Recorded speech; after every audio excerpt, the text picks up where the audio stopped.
Convido vocês a abrirem suas Bíblias no livro de Marcos, o Evangelho de Marcos. Vamos ler capítulo 11.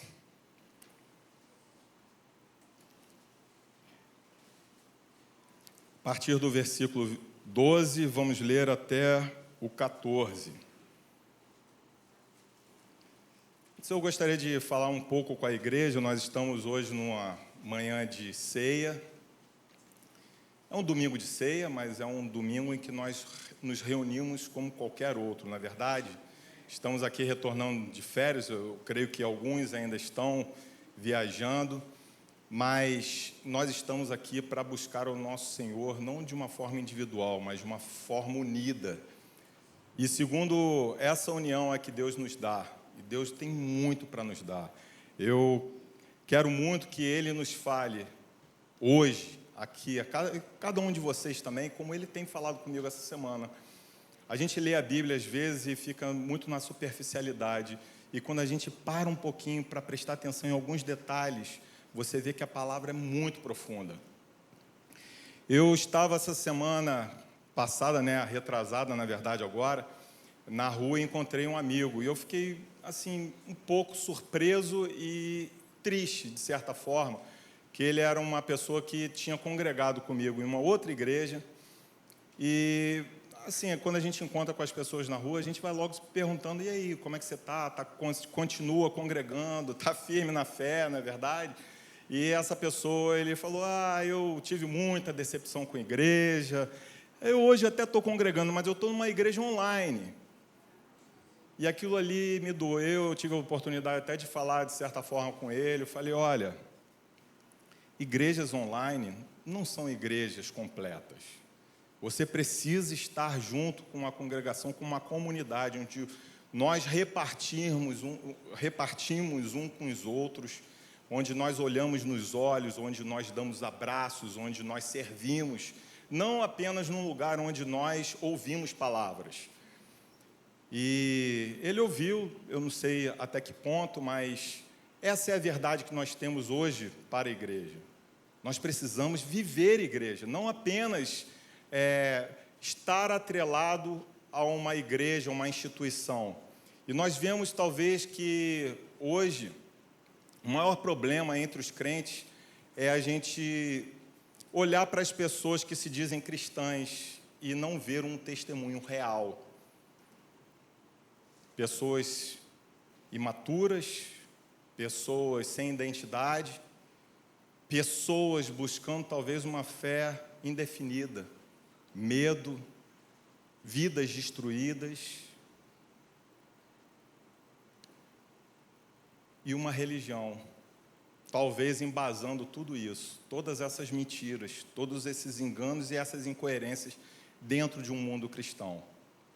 Vamos ler o texto, vamos ver o que Jesus falaria à igreja hoje, na nossa situação. Diz assim o texto: no dia seguinte, quando saíram de Betânia, Jesus teve fome, e vendo de longe uma figueira com folhas, foi ver se nela acharia alguma coisa. Aproximando-se dela, nada achou, a não ser folhas, porque não era tempo de figos. Então Jesus disse à figueira: nunca mais alguém coma dos seus frutos. E os discípulos de Jesus ouviram isto. Esse texto é um texto que muitas vezes a gente passa correndo quando está lendo o Evangelho, e a gente ou não presta atenção: isso aí é um detalhezinho, deve ter alguma coisa, não sei o que é, e a gente não presta atenção. É um dos textos mais difíceis, porque ele não tem explicação. Quando você vai procurar uma nota explicativa, alguma coisa, você até entende, mas talvez você não entenda a ponto de viver isso. Jesus estava na semana da Páscoa. No dia anterior, domingo, Jesus entrava triunfante em Jerusalém, aos gritos de Hosana, bendito é aquele que vem em nome do Senhor. As pessoas estendiam ramos, estendiam tapetes, mantos na frente dele, e ele ia entrando glorioso na cidade. Jesus entra na cidade, vai direto ao templo, e lá ele começa a observar. Dois evangelistas narram essa história, Mateus e Marcos. Marcos, ele dá uma atenção mais especial à cronologia dos fatos. E você vai perceber muito bem, por isso que eu escolhi o texto de Marcos. Mas os dois evangelistas, eles entenderam o que Jesus quis dizer quando ele fez isso com a figueira. Tanto é que eles escreveram e eles colocaram detalhes. E Jesus está entrando, ele presta atenção no templo, ele vê todas as coisas erradas que aconteceram. E Jesus volta para Betânia, para a casa de Lázaro, e vai pernoitar lá. No dia seguinte, bem cedo, Jesus sai da casa de Lázaro e vai para o seu ministério em Jerusalém de novo. No caminho entre Betânia e Jerusalém, ele avista de longe uma figueira. Eu acredito assim, daqui a uns 50 metros, ele vê uma figueira lá, e ele vai até a figueira. A Bíblia diz que ele tinha fome, chega na figueira, e coitado da figueira, a figueira não tinha fruto. Para quê, né? Jesus imediatamente amaldiçoa aquela figueira. E se você for falar isso com um ambientalista que não conhece o Senhor, ele nunca vai entender essa situação. Mas nós entendemos. E as coisas servem à autoridade do Senhor. Aquela figueira parece que ela estava preparada ali para receber aquela palavra, porque aquela mensagem era uma mensagem enorme, era uma mensagem espiritual que fala aos nossos corações hoje. E aquela figueira, na verdade, ela serviu como um símbolo de algo muito maior que estava acontecendo com homens. A figueira, na verdade, ela representava Israel nesse símbolo. E como Jesus havia entrado no templo, havia entrado na cidade, via como a cidade estava longe de Deus, a cidade estava aparentando uma religiosidade, semana de Páscoa, todo mundo viajando, vamos lá, sacrificar no templo, aquele movimento, muitas vendas, muito comércio, muito câmbio.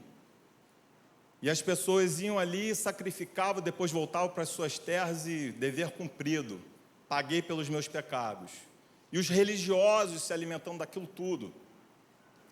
Então Jesus,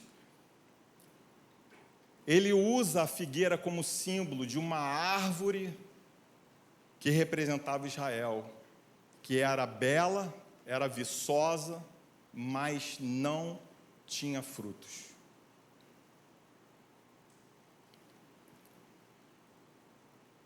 A verdade dessa simbologia, para a gente, para nós hoje, como igreja, a gente precisa entender que Deus procura frutos e não folhas.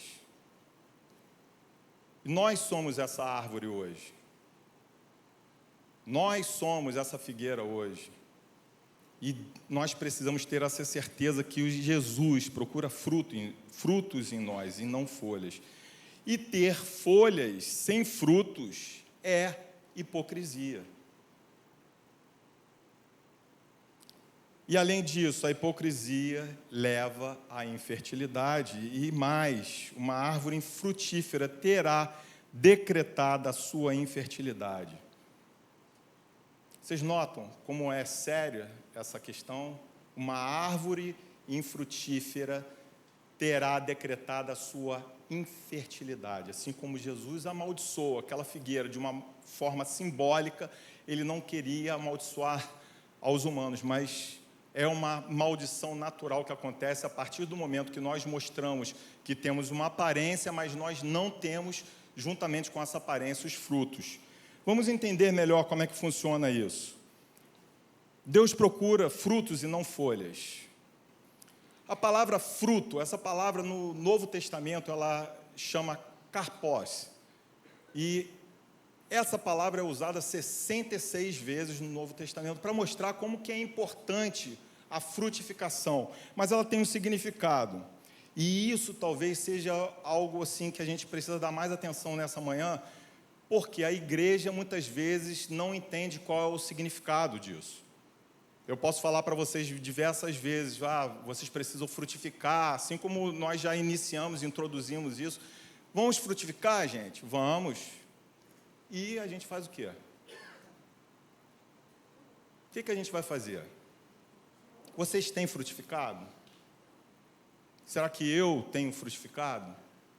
Vocês me veem alguém como uma pessoa que dá frutos?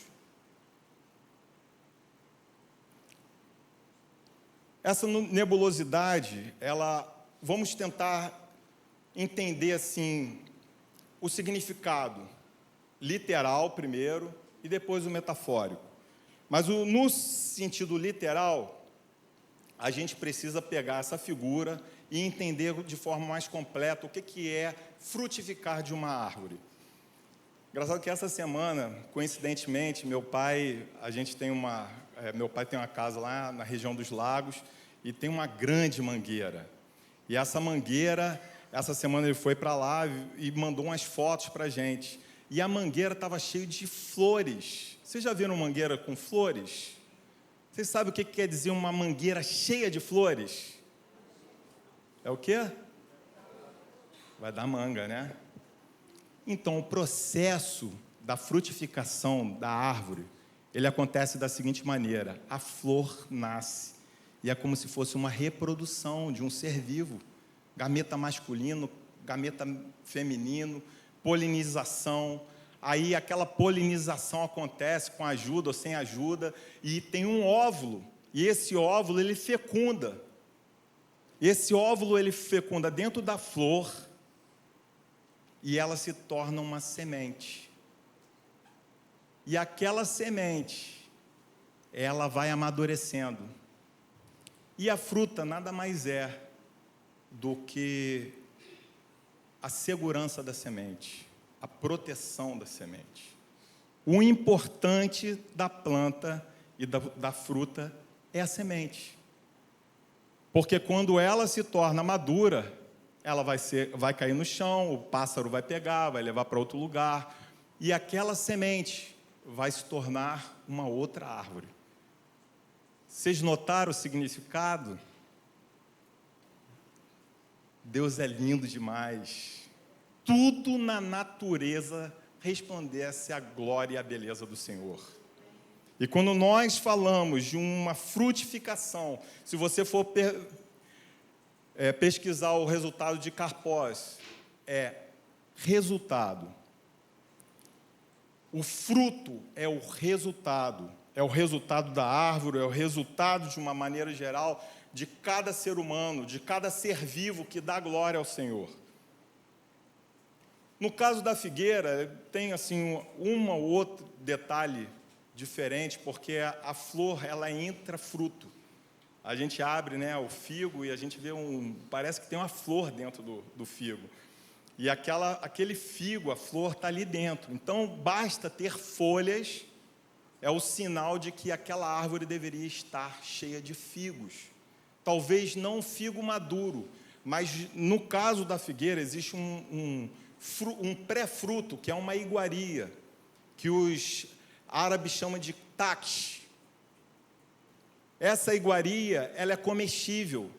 Então, Jesus, quando ele vai até a figueira, ele está buscando essa iguaria. Os apóstolos, quando eles escrevem os evangelhos, eles sabem o que Jesus estava fazendo. Tanto é que eles escrevem e eles colocam detalhes. Tinha folhas, mas não tinha fruto. E Jesus, imediatamente, ele olha para aquela figueira, ele vê um sinal e profeticamente ele fala em relação a Jerusalém, que ele já tinha visto no dia anterior e que nesse dia ainda, ele provavelmente já estava com um chicote no bolso, pronto para arrebentar lá com toda aquela coisa horrorosa que existia dentro do templo do Senhor.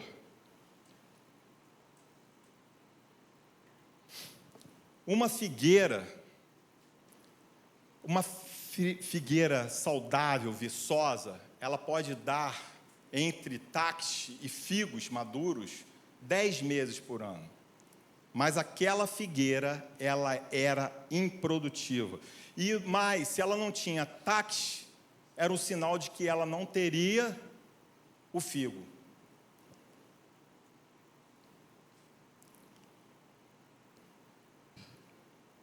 E trazendo para a nossa realidade, nós falamos sobre os filhos de Deus. Qual é o nosso resultado? Como filhos de Deus, eu comecei introduzindo, falando sobre a igreja contemporânea, como que nós hoje temos vivido como servos de Deus, como cristãos, frequentando igrejas, buscando palavras na internet, ou seja lá o que for, como nós temos vivido? Será que nós temos produzido essa semente verdadeiramente? E outra pergunta, como reproduzir essa semente? Será por ativismo? Vamos começar a trabalhar aqui 2 horas por dia, 3 horas por dia, ou dedicação exclusiva, 8 horas. Treinamento. Estivemos agora num hotel, fomos agraciados num passeio espetacular, num hotel muito legal. E quando nós chegamos lá, você nota assim, logo no início, as pessoas muito educadas. Não tem um que não passa por você e não dá um bom dia, boa tarde, boa noite. Aquelas pessoas sempre com um sorriso no rosto. Quer faça sol, quer faça chuva, quer haja problemas, quer não haja. E muitas vezes nós vamos pensar que aquelas pessoas não têm problemas, né? Mas é um baita de um treinamento que faz com que elas sejam obrigadas a atuarem daquela maneira. E funciona, tá, gente? Nós muitas vezes vamos entrar em igrejas e funciona. Mas nós precisamos ter algo a mais. E esse algo a mais, ele pode ser traduzido em uma única palavra, pequenininha, 2 letras. Fé. Uma fé verdadeira, porque a fé, ela naturalmente, ela vai retornar às obras. E Tiago, no capítulo 2, ele vai falar muito sobre que a fé sem obras é morta. E ele, em determinado trecho dessa passagem, ele vai falar mais ainda, olha, obras sem fé e fé sem obras é a mesma coisa. Às vezes nós, como igreja, nós estamos muito ativistas, fazendo, vamos fazer isso, vamos fazer aquilo, vamos pegar o pobre ali, mas para quê? Vamos pregar o Evangelho. De que forma? Qual a verdade que existe em nós? Obras. Mostra a tua fé sem obras e eu te mostrarei as minhas obras sem fé. Né? Existem religiões que são cheias de obras, mas não retornam o testemunho verdadeiro do sangue de Jesus nas nossas vidas. São aparências e aparências. A justificação é certa, ela vem pela fé.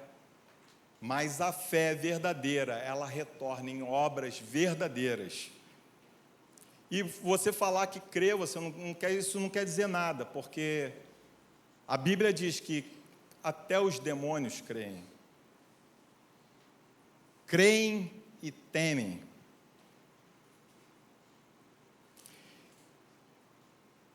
Nós estamos falando de frutos, e frutos são sementes. Na verdade, às vezes a gente vê aqueles frutos caídos no chão, fico até com pena, né? Aquela manga madurinha, caída no chão, pisada.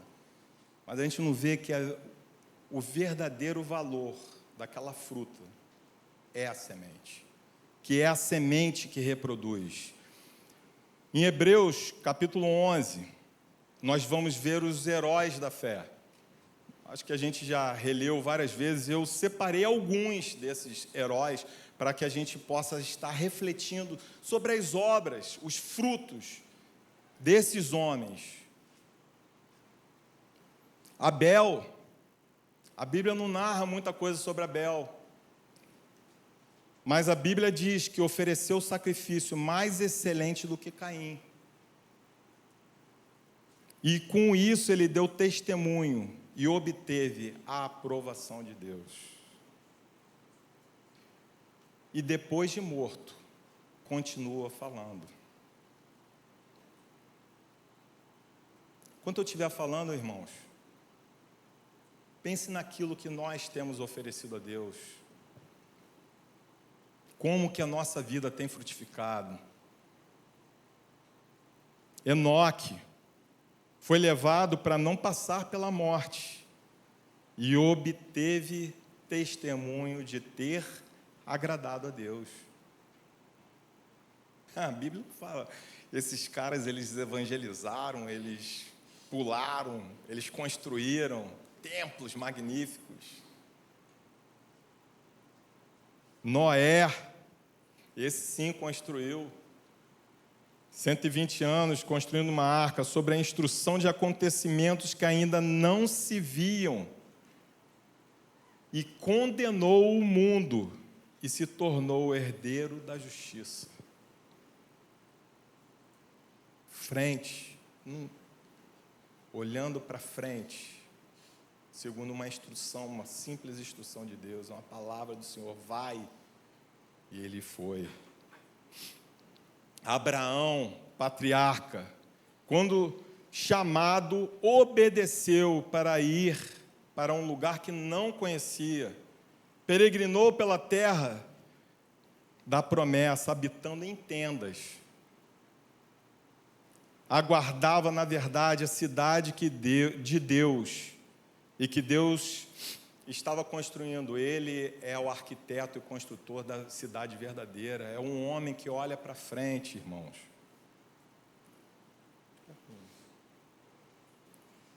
De forma geral, e nós vamos ver nesse capítulo 11 de Hebreus, diversos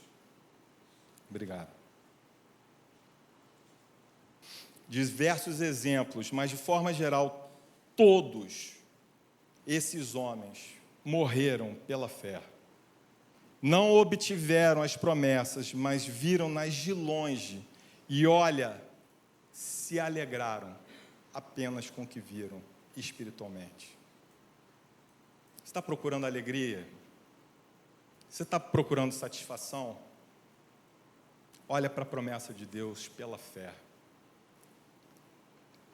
Torturados, maltratados, zombarias, açoites, prisões, passaram por necessidades, mas o mundo não era digno deles. 2 Coríntios 5:7 vai dizer que nós andamos pela fé e não pelo que vemos. Irmãos, nós andamos pela fé e não pelo que vemos. Se esses homens tivessem andado pelo que viam, eles não tinham realizado nada disso. E o que eles realizaram, na verdade, foi agradar ao Senhor. E a partir do que eles agradavam ao Senhor, eles geravam frutos, e frutos para a eternidade. A voz desses homens, elas falam até hoje aos nossos corações. Vocês percebem? Nós precisamos gerar frutos que durem, não frutos segundo uma atividade que na verdade, eu nem estou liderando nada, nem estou fazendo nada, eu estou agarrado numa pessoa que está realizando, e eu estou agarrado nela, achando que eu estou realizando também, mas muitas vezes eu nem estou fazendo, na verdade, muitas vezes eu não estou nem entendendo o que está sendo feito, eu estou indo no efeito manada, junto com outros, mas o Senhor espera de nós que nós geremos frutos a partir dele.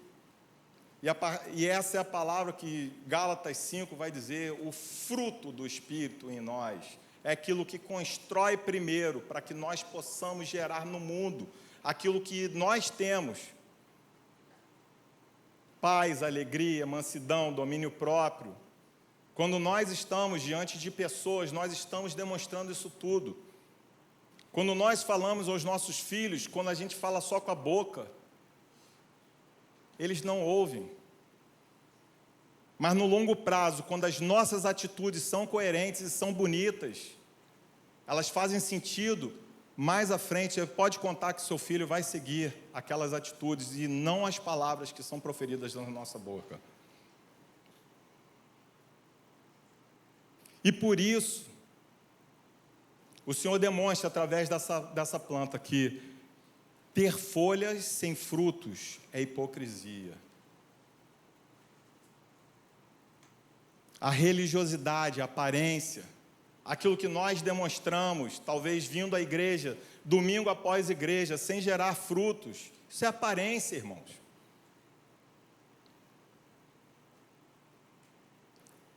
O contexto dos judeus era esse naquela época. Eram instituições religiosas lindas, um templo magnífico que tinha sido reformado, reconstruído. A glória do segundo templo será maior do que a do primeiro. Aquele templo magnífico, um pátio enorme, mas cheio de coisa podre por dentro. Líderes que não conheciam o Senhor, que não souberam reconhecer, porque não conheciam, não souberam reconhecer que Ele estava ali em carne, ao lado deles. Uma oportunidade que todos os profetas queriam ter tido, aqueles homens não o reconheceram. E será que hoje nós estamos reconhecendo apenas com aparências? Que a nossa vida, ela requer mais, ela requer tempo para Deus, ela requer entrega para Deus, ela requer oferendas. Vamos nos oferecer e Ele vai se revelar. Um Deus vivo que não morreu, que ressuscitou e vivo está ao nosso lado hoje, falando aos nossos corações, trazendo palavras de vida. E não frutos de morte, fruto de vida. É isso que Deus traz ao nosso coração nesse tempo. É isso que a igreja precisa aprender a viver, mas nós precisamos não apenas ter folhas. Aquele povo, ele tinha passado pelo exílio, ele tinha sofrido muito, e ele sabia por que tinha acontecido aquilo tudo. Ele sabia que tinha sido por causa da idolatria dele. E o povo, ele se levantava mais uma vez para tentar buscar o Senhor, só que ele perdeu a mão. A idolatria tinha se transformado e eles não perceberam. Porque a idolatria, ela tem um princípio simples e comum. Quando eu estou servindo a outros deuses, na verdade eu estou buscando o serviço a mim mesmo. Então eu busco a Baal, eu busco a Dagon, mas na verdade eu quero que Dagon e Baal me deem coisas. E muitas vezes nós estamos buscando ao Senhor unicamente para que Ele nos dê coisas. E isso é idolatria. A idolatria, ela se transformou. Aqueles homens, aqueles religiosos, eles tinham longas orações lindas, né? Recitavam a Torá de frente para trás, de trás para frente. E parecia assim, como esses caras conhecem a Bíblia, a Torá. Olha, eles sabem tudo mais, eles sabem as tradições todas de cor. Mas, na verdade, aqueles homens não conheciam o verdadeiro Deus. Oravam a Deus falando para eles mesmos. Será que hoje nós estamos fazendo isso, irmãos? E aí Jesus vem apresentando um exemplo simples. Olha, tinha um publicano e um fariseu, os dois chegaram diante do Senhor para apresentar as suas orações. E o publicano, ele batia no peito: ah, Senhor, eu sou pecador, eu mereço castigo, eu mereço sofrer. E o fariseu batia no peito dizendo o contrário: olha, ainda bem que eu não sou igual a esse publicano. De quem Deus se agradou mais? Nós somos pecadores, irmãos. E aqueles homens, daquela forma, eles estavam desagradando ao Senhor. A Bíblia fala como Jesus se refere a eles como sepulcros caiados, limpos por fora e podres por dentro. Sabe? Ninguém aqui é santo, completamente. Ninguém aqui, aliás, vou reformular. ninguém aqui pode ser santo perfeitamente se não for pela presença do Espírito Santo na vida. Eu costumo dizer muito para as pessoas que eu tenho tentado ajudar, eu falo, você não é capaz. Busca o Espírito Santo, que você vai conseguir vencer, mas não pelas tuas forças. Nós somos fracos. Você quer parar de fazer alguma coisa que você já sabe que está errado? Busca o Espírito Santo. Ele vai te converter, ele vai te convencer, ele vai transformar a sua forma de pensamento.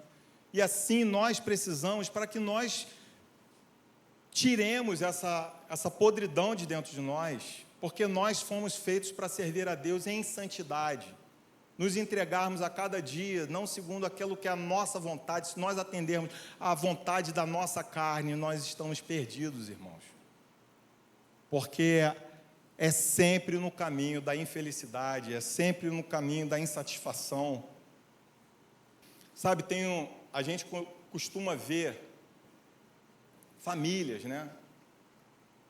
E a gente vê famílias aparentemente felizes. Olha, aquela família tão bonita.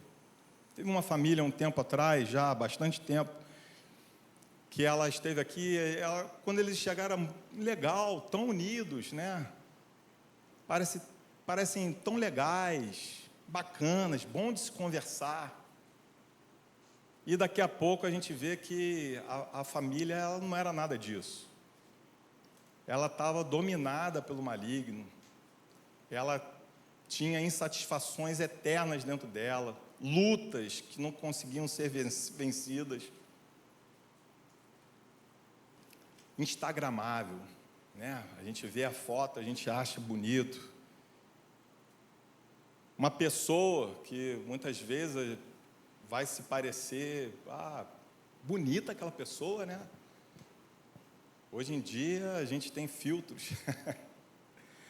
E pelos filtros a gente olha assim, você não vê a pessoa direito. Quando a pessoa, você conhece ela pessoalmente, você toma até um susto. Mas é o dever que nós temos de sermos aparentemente, né, de satisfazer as pessoas pela aparência. A nossa sociedade, ela pede isso. Hoje em dia, a gente, assim, eu quero ser loiro, eu sou loiro. Eu quero ter cabelo liso, eu tenho cabelo liso. Eu quero ser magro, eu sou magro, né? Investe um pouquinho. E a gente vai construindo aparências, mas nós precisamos construir o nosso interior. E a nossa aparência, na verdade, ela é um resultado do nosso interior. Aquela figueira, ela podia ter folhas, sim, não é um problema, mas ela precisava ter frutos, que é a essência dela, que é o resultado que Deus espera de nós como cristãos, são os nossos frutos.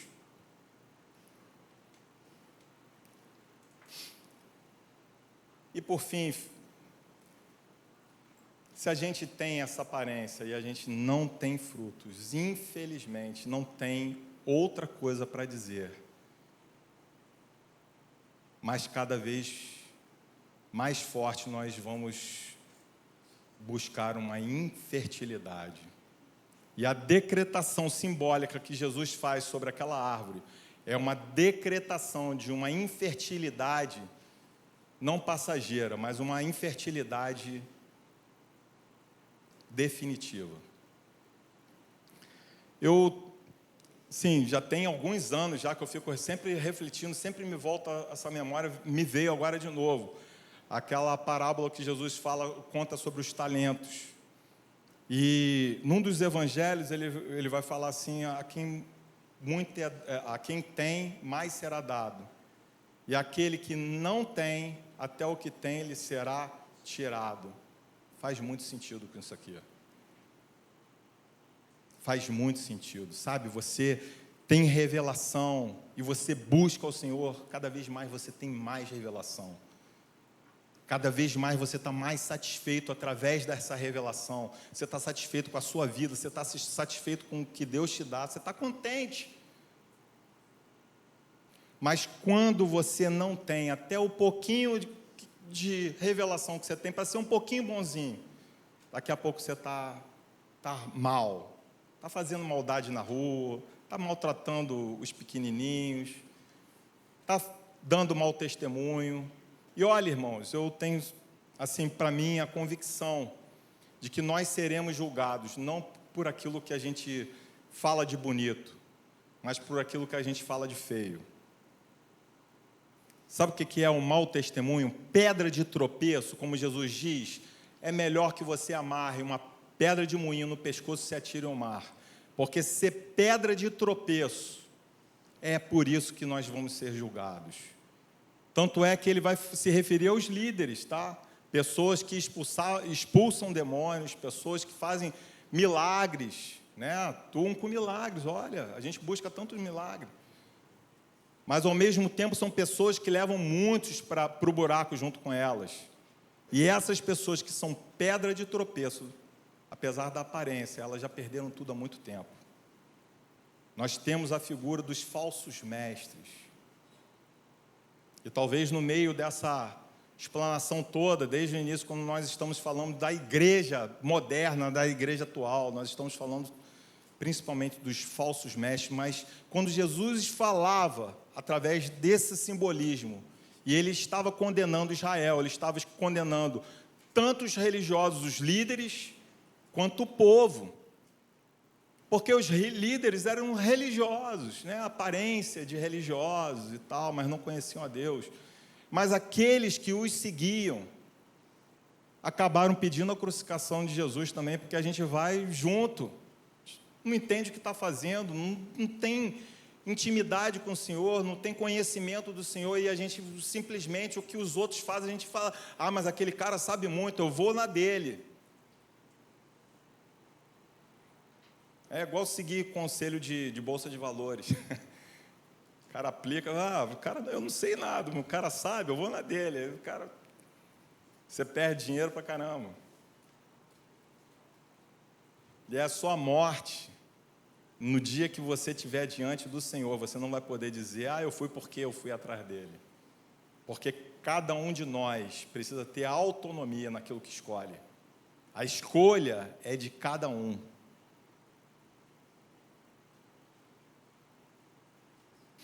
E por isso aquele povo judeu, sabe o que aconteceu com ele? O templo foi destruído. Sabe, um templo que já não servia de nada, numa época que Jesus estava aqui, mas ainda era a antiga aliança, né? Tanto é que ele faz a purificação, ele destrói tudo, ele fala, minha casa será chamada de casa de oração, e vocês transformaram ela em um covil de ladrões. Aquilo ali já não tinha funcionalidade nenhuma para Deus, porque Deus não se agrada de sacrifícios, mas Deus agrada de um coração voltado a Ele.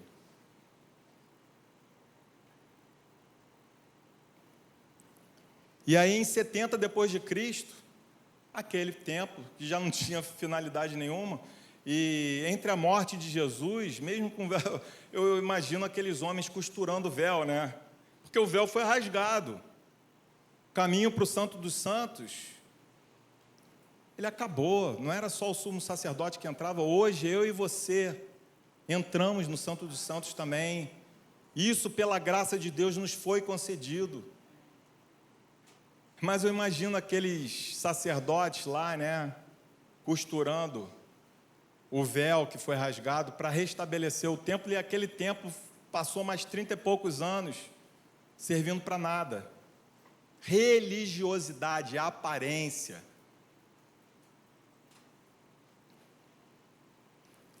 E aí aquele templo é destruído, eles são dispersos, eles são enganados, porque eles até hoje não entendem Jesus. Mas e nós? Onde nós estamos nisso?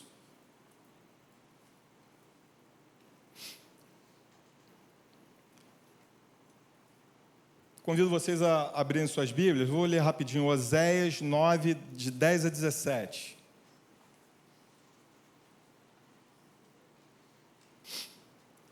Esse texto, ele fala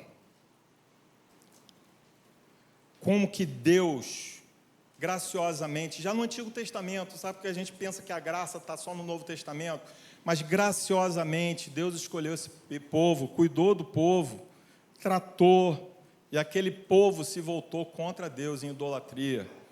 Diz assim o texto: encontrei Israel como uvas no deserto, vi os pais de vocês como as primícias da figueira nova, mas eles foram para Baal-peor, consagraram-se à vergonhosa idolatria e se tornaram tão abomináveis como aquilo que amaram. Quanto a Efraim, a sua glória voará como ave, não haverá nascimento, nem gravidez, nem concepção, ainda que venham a criar os seus filhos, eu os privarei deles, para que não fique nenhum sequer. Ai deles, quando deles eu me afastar. Aos meus olhos, Efraim era como tiro, plantado num lugar agradável, mas Efraim levará os seus filhos ao matador. Dá-lhes, ó Senhor, o que lhes darás. Dá-lhes um ventre estéril e seios sem leite. Toda a maldade deles se acha em Gilgal.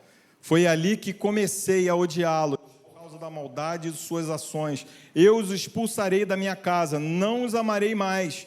Todos os seus príncipes são rebeldes. Efraim está ferido, secaram-se as suas raízes, secaram-se as suas raízes, não dará fruto. E mesmo que as mulheres voltem a dar à luz, eu matarei esses filhos queridos.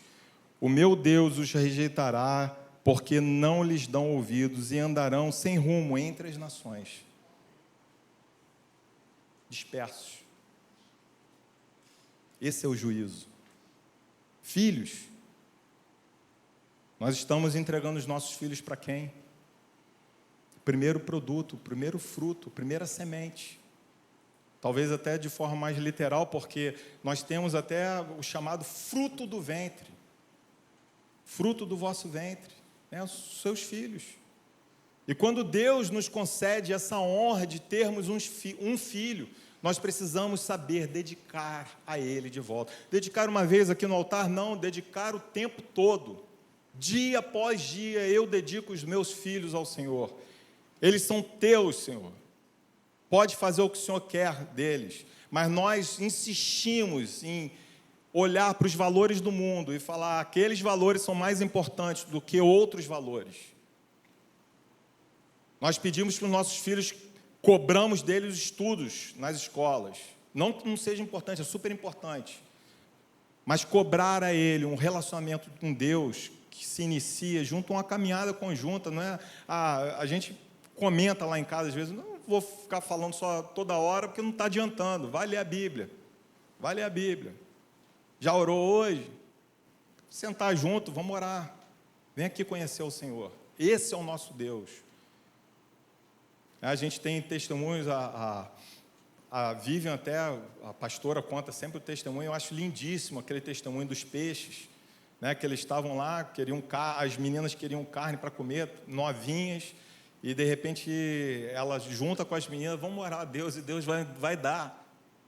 E naquele momento, Deus deu, na hora que tinha que dar, de uma forma milagrosa. E esse testemunho fala até hoje aos nossos corações, porque nós adoramos ao Senhor, e isso vem como resposta na nossa vida, sem a gente precisar fazer nenhuma força. Esse testemunho continua falando. Qual o teu testemunho? Qual o testemunho da semana passada? Qual o outro testemunho? Eu estou contando um testemunho, eu tive há 20 anos atrás, serve? Não.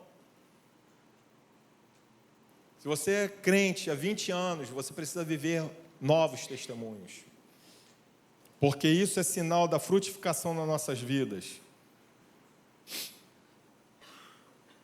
Mas para aqueles que buscam na idolatria a construção de suas vidas nas coisas que satisfazem a carne, esse é o juízo, é um juízo de improdutividade, infertilidade. Você vai ter filho, mas Deus vai tirar os seus filhos. E aqui, eu não sei se em Osés ele está falando de uma morte física também, mas o pior que você pode almejar para o seu filho é uma morte espiritual. você perdeu o seu filho espiritualmente. Sabe, você chega, que as coisas se dão no longo prazo. Eu conheço uma pessoa, superficialmente é uma coisa, legal, ele e tal, mas eu não me envolvi com ele. Aí como 1 quilo de sal junto. Daqui a pouco você está falando com a pessoa e você está vendo a vida da pessoa. Tem alguma coisa errada, essa aparência não está muito legal. E os nossos filhos não acontecem diferente. Quando você planta uma semente ruim, essa semente cresce uma árvore ruim.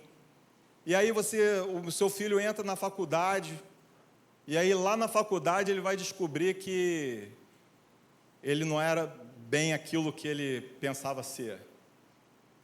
Aí você fala, que pena, meu filho, o que eu fiz? Você não fez, você não foi, não... É o ser, é nós sermos essa pessoa, porque os nossos filhos vão olhar para nós e eles vão querer refletir aquilo que nós temos. Se você tem um bom casamento,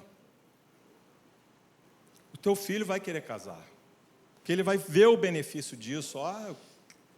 Meus pais viviam tão bem, eles construíram, eles precisavam um do outro para construir coisas.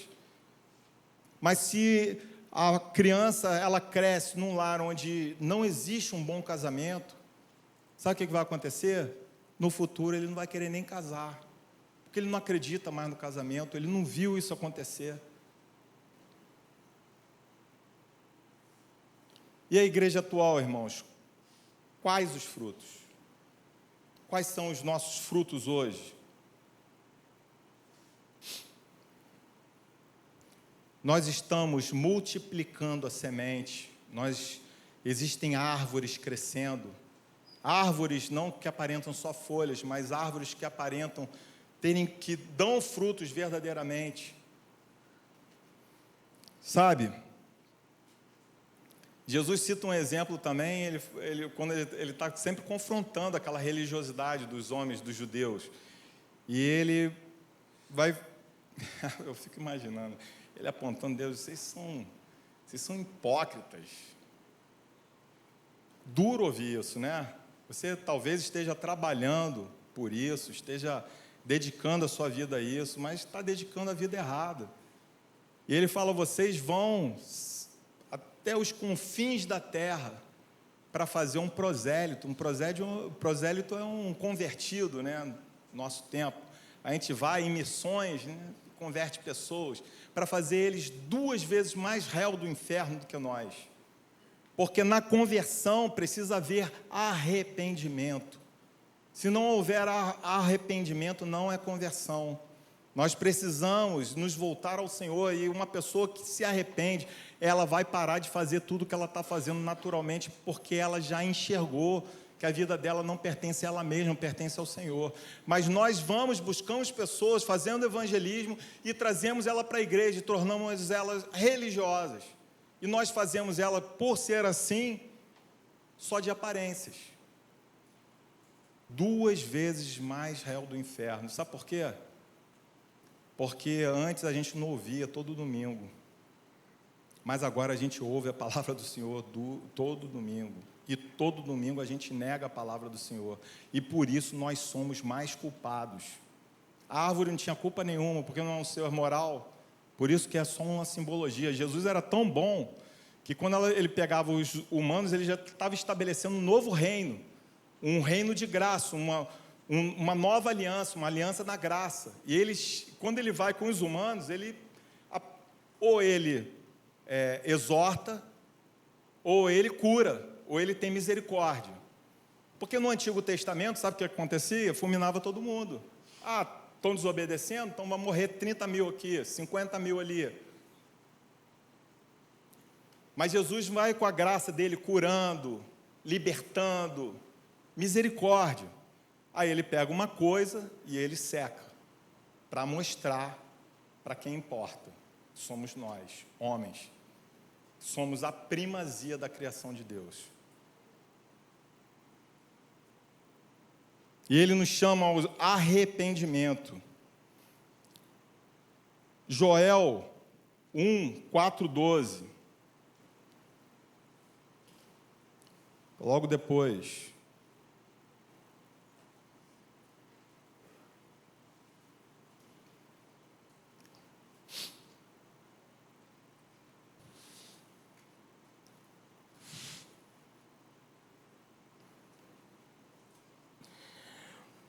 Diz assim: o que o gafanhoto cortador deixou, o gafanhoto migrador comeu. O que o migrador deixou, o gafanhoto devorador comeu. O que o devorador deixou, o gafanhoto destruidor comeu.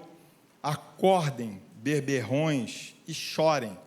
Lamentem, todos vocês que gostam de vinho novo, que gostam de vinho, por causa do vinho novo, pois foi tirado da boca de vocês. Porque veio um povo contra a minha terra, poderoso e inumerável, com dentes como de leão e presas como de leoa. Destruiu as minhas videiras e destroçou as minhas figueiras. Tirou as cascas das árvores e as jogou fora. Os galhos ficaram brancos. Esse é o juízo do Senhor. Está passando por problema? Problema todo mundo passa. Mas é um problema eterno na tua vida, que muitas vezes é consequência de algo que você promoveu. Se arrependa. Volte, renegue.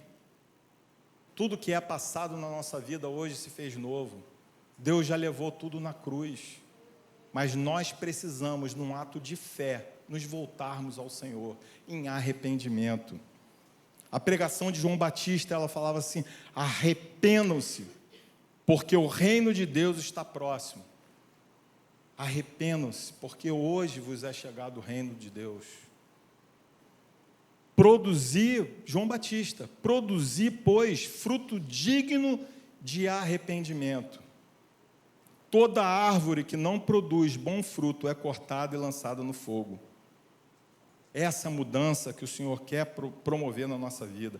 E aí o Senhor, na continuidade desse texto, eu falei, Marcos, ele vai falar de forma cronológica. Então, o Senhor, ele vai... velho problema de não fazer duas coisas ao mesmo tempo. O Senhor vai e amaldiçoa a figueira. Vai para a cidade e faz a limpeza, a purificação do templo, expulsa todos os cambistas, e aí depois ele volta. E aí no dia seguinte eles estão passando ali. Marcos é muito atento sobre essa cronologia. E lá no versículo 20 e seguinte, do capítulo 11, e passando eles pela manhã, viram que a figueira estava seca, desde a raiz. Então Pedro, lembrando-se, falou: Mestre, eis que a figueira que o Senhor amaldiçoou ficou seca. Ao que Jesus lhes disse: tenham fé em Deus.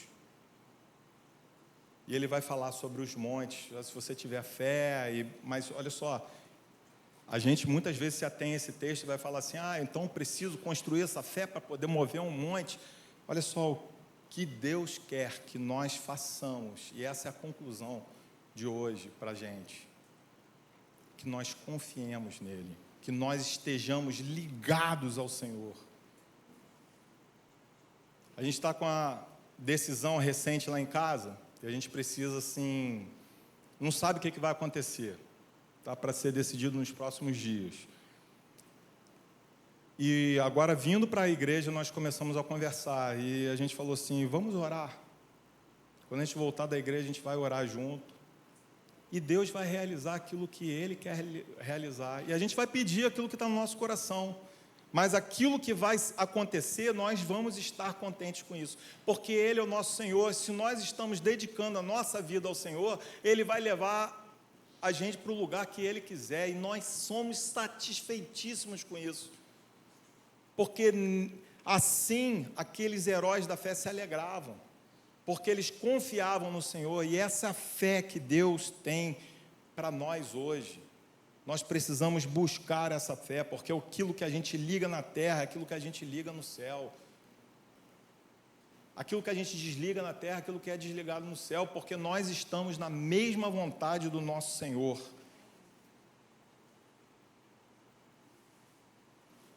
Oséias 14, é o último texto que eu vou ler. Está no tempo ainda, né?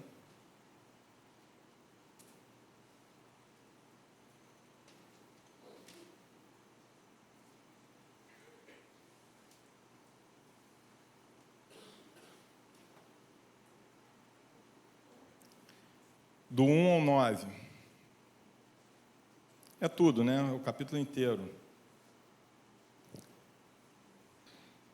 Isso é um alento, porque a gente está aqui só exortando, falando, Deus vai condenar, mas todo livro profético é incrível, como é que começa de uma forma e termina de outra. Porque Deus, o profeta, ele tinha a voz de alertar. E nós hoje, diante da igreja, nós estamos querendo fazer isso, alertar, para que a nossa vida seja uma vida perfeita e completa. Mas aqueles homens, eles, diante do alerta, eles já eram alertados quanto a uma consequência ruim.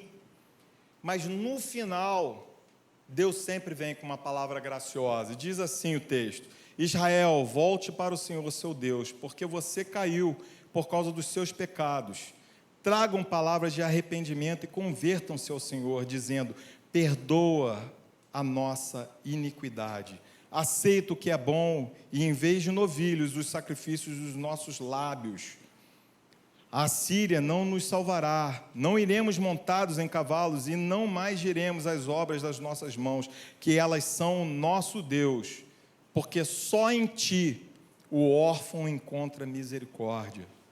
Vou curar a rebeldia deles, vou amá-los de boa vontade, porque a minha ira se afastou deles.